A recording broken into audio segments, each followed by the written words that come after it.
Happy Friday, everybody. Chris here. A lot of people are assuming that because interest rates are trending down or have trended down over the last year, nearly 1% lower right now than they were a year ago, and that Trump is having Fannie and Freddie buy $200 billion in mortgage-backed securities to bring rates down, that rates will be lower this year. But that is anything but a guarantee. If you've been watching my videos, you'll know that labor and the labor market is the number one thing that drives mortgage rates. So we've seen softening in the labor market over the last year, and that's the main reason that we've seen interest rates go from the 7.25% range to roughly the 6.25% range that they are now.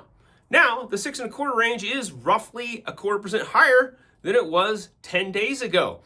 So that is proof that rates going down and continuing going down is anything but a guarantee. Also, the $200 billion from Trump to buy mortgage-backed securities, Fannie Mae and Freddie Mac, well, that's really only good for about 0.25% of interest rates. This is not like the COVID buying of mortgage-backed securities that brought interest rates way down. So if the labor market were to stabilize, rates would also stabilize and not continue to go down.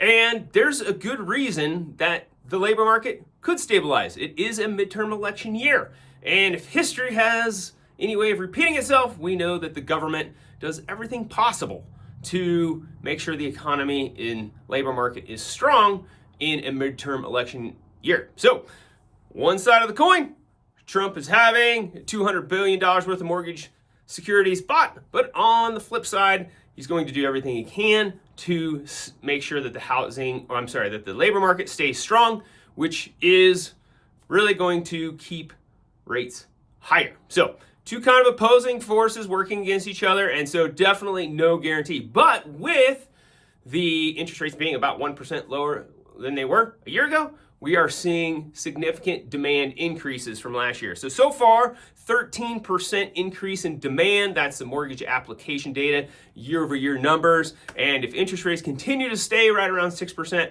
we'll continue to see stronger demand this year than we saw last year. Thanks for watching. Happy Friday.